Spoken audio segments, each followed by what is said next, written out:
Starting live video. So hopefully I am live. I am using my phone. Let's see how this goes. I'm experimenting with different platforms. I'm gonna see, I'm checking here on different devices to see if I can figure out what's going on here. All right, hold on a second.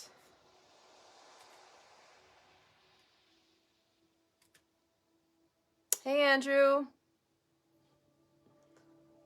All right, I'm just looking here. All right. Just wanted to make sure I got my laptop here. I'm using my phone, kind of experimenting with different platforms here. All right. So, welcome and welcome to the replay viewers that will be watching this later. This is week 4 of the creation frequency. I'm just going to go ahead and dive right in. It is a return to love. So don't mind me. I have my notes in front of me, so so that I won't forget what I am wanting to touch on. Just the essentials of the book. I did, and what I should have done is include the link to the audiobook that is on YouTube, and it's free. So I will go ahead and do that after I'm done here. But week 4 is focusing on the forces of fear and love and how each affects the manifestation process. Last week we touched on how the universe really works, how it's dynamic, how we engage with the energies that is in front of us and within us and around us, and how the energies engage with us, and how we manipulate and it manipulates us, and how it in turn can translate into manifesting things. So this week is week 4, a return to love, how we unlearn fear and return to a space of love so that we can manifest and co-create, right? So beginning off with saying love is what we were born with and fear is what we learned here. Spirituality is a journey of unlearning fear and returning to a space of love, accepting ourselves.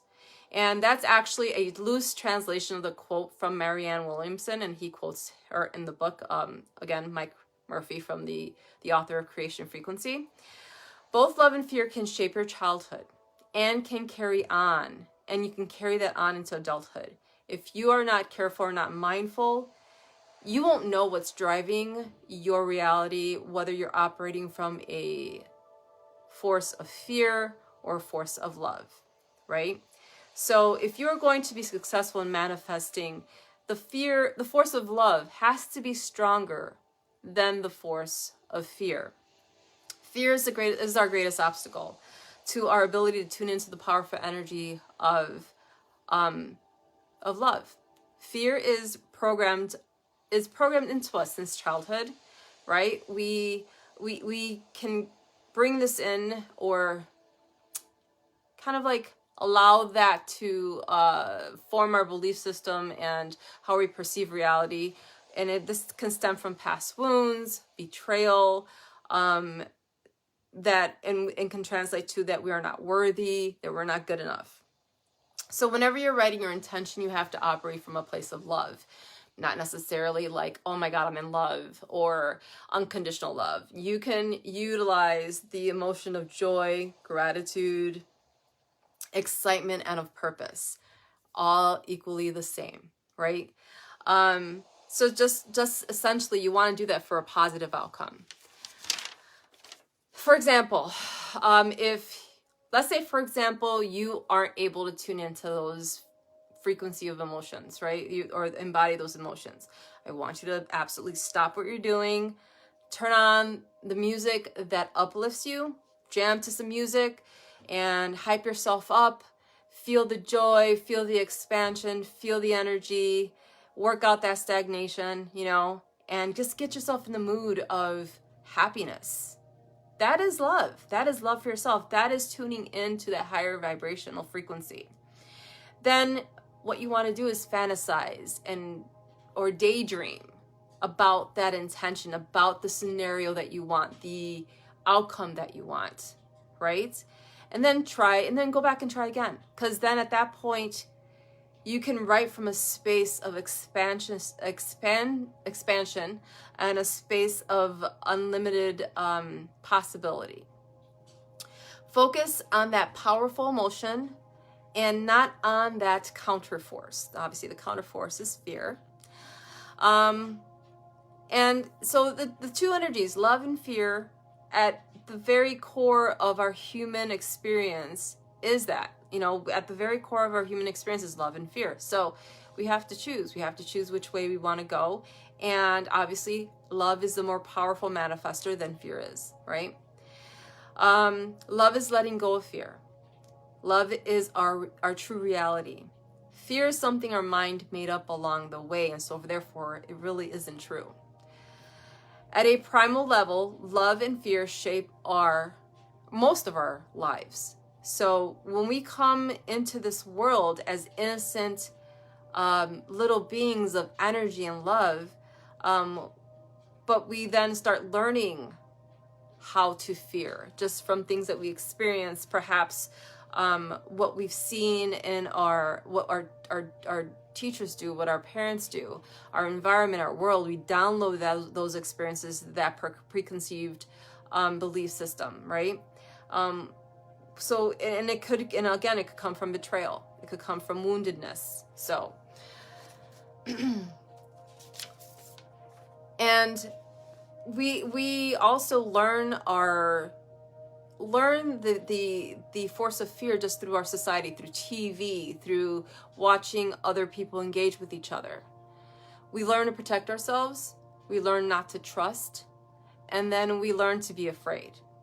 So some of us never really find our way back to love. And I'm not too sure if I mentioned this before, but spirituality is the process of unlearning fear and finding your way back to love, right? So some of us do that and some of us don't. Now, if you listen to that still voice of intuition, it will eventually guide you back to love, because that's our inherent and our true sense of being, our true being. If at the very least all you do is listen to that little still voice of intuition, you will be eventually led back to that frequency, that creation frequency. So in essence, this is our spiritual journey. Love vibrates at a higher frequency, right? And the way to free yourself from fear is to focus on love. And feeling this is feeling the desire. Desire is love. So, and thought infused with love is a powerful manifester. It becomes inevitable. The law of love is the creative force behind every manifestation. And it's not only of atoms, but of worlds, of the universe, of anything that the imagination can conceive. Each person discovers a field of allurement, as the author says, and but I would translate that into desire. Each person has their own desires, and that's your attraction to things, right? That's what you're attracted to. That's what you're guided to. That's what you're pulled to. Pursuing your desires he says that it keeps and binds the universe together. It creates the world that you live in. Intention and love are two forces that come together to form the vibration of the creation frequency. And so when you begin to tune into the creation frequency, you play your part in harmony with the universe through the greater whole. Intention is the desire to create that drive that through possibilities, and it brings possibility into reality. So whether it is a new car, new house, maybe the way you want to see yourself, the way you look, how the vibe you want to put off, the vibe you want to embody, the skill you want to obtain to master, any of that. Intention is the creation power of consciousness, and love is what attunes that intention toward the highest and most positive outcome.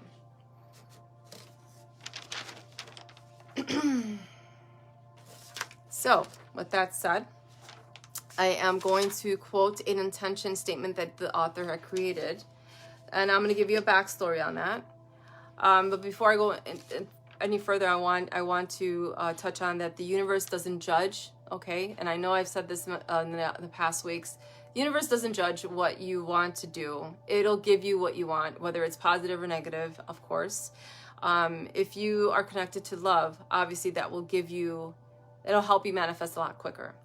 So as a backstory to this intention statement that the author created, so his background was that he was a functioning alcoholic. So, you know, he had like a rough childhood, and he took to liquor to kind of like cope. And so it kind of like became a really bad pattern for him. Eventually he got married, he had a child. 1 week he went on a binge and didn't come back home for about a week. And so when he tried to come back home, the wife didn't allow him back home. And so they, obviously at that time he had a small child. And so he realized he needed to change. And so he sought out a coach who was, and this coach helped him to formulate these steps together to get him out of what he needed to get out of and to obtain what he wanted to achieve. And one of his intentions was to have a happy home and to have his family back together. Even though he wasn't living at all, he was living from paycheck to paycheck. He couldn't, there was no way for him to support his family. And so he wanted to get back to a place where he could do that. So this is the intention that he had written. So I'm going to go ahead and read it to you. And the intention is, I love that I own a beautiful home, so alive with an open door policy, that dear friends and family are always welcome. We have so much fun. We have so much fun here. What a beautiful bond our family is forming based on love and support. I am blessed our home was easy to buy with no money down, and the monthly payments are so affordable. I relish the beautiful rose bushes and other flowers, and I especially enjoy the lush green grass. Owning my own home makes me feel so accomplished and wonderful. I am grateful for this inspiring place which my family can grow, thrive for many years to come. And with that, that is how that looks like. It doesn't have to be a one statement thing, or although it can. But where you want to start is creating, you know, however long of a description, whether it could be like a page, 2 pages, a paragraph, it doesn't matter.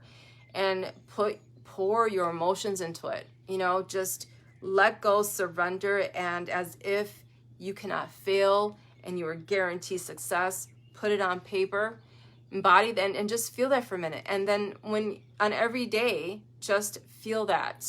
Remember that and feel that every single day when you're focusing on that goal. Now, next week, I believe we're going to go into a week of where he's going to be discussing about raising your frequency, raising your vibration. That is week 5. So until then, thank you for joining me. And again, thank you to the replay viewers. This was short and sweet. Thank you for bearing with me with the technical difficulties. I'm trying every which platform to kind of see which one works well with me. So anyway, have a great weekend. Much love. Mwah. See how to end this. Finish.